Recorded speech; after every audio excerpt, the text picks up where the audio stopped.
Selamat datang di Kantor Pertanahan Kabupaten Cikeas. Kami dari kelompok Hantaru akan menampilkan penerapan Smart Governance di Kantor Pertanahan Kabupaten Cikeas. Mafia tanah adalah bentuk kejahatan pertanahan yang melibatkan sekelompok orang yang saling bekerja sama untuk memiliki ataupun menguasai tanah milik orang lain secara tidak sah. Berikut adalah pemetaan resiko kejahatan pertanahan. Adapun upaya mitigasi pencegahan mafia tanah yang dapat dilakukan sebagai berikut.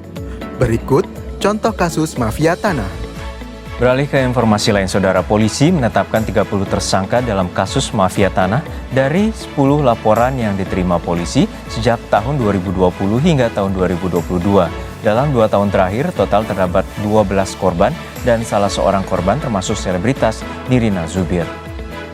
Modus operandi dengan misalnya melakukan penyalahgunaan akun BPN RI pada sistem aplikasi KKP.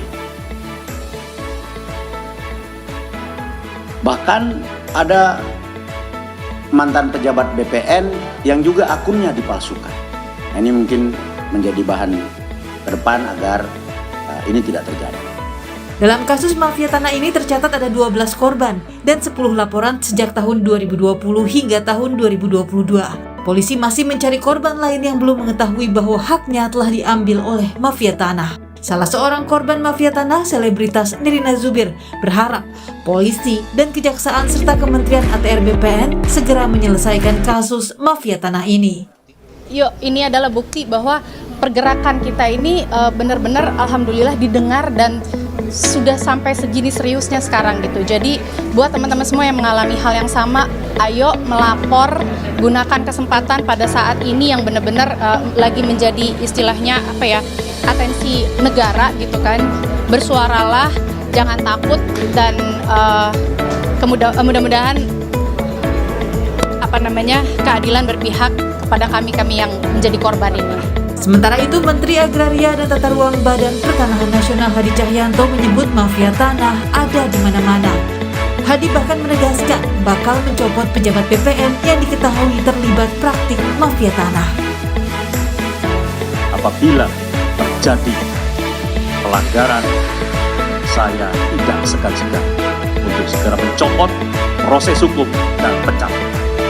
Dalam rangka pengendalian dan pencegahan praktik mafia tanah, Kantor Pertanahan Kabupaten Cikeas melaksanakan aksi mitigasi internal dengan penggunaan ID Card yang mencantumkan QR Code pada staf PPAT di loket pelayanan pertanahan.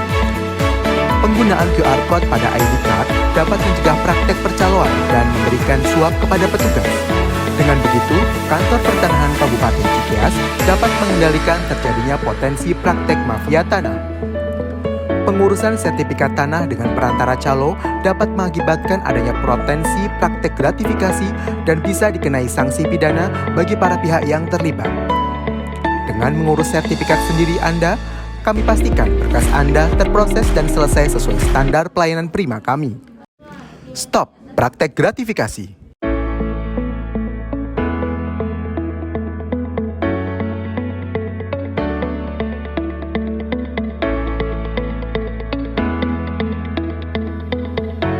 Ayo, urus sendiri sertifikat tanahmu.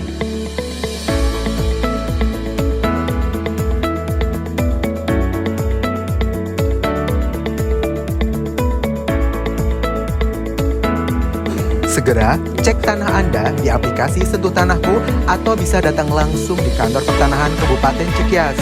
Kantor Pertanahan Kabupaten Cikeas mudah, cepat, dan tuntas.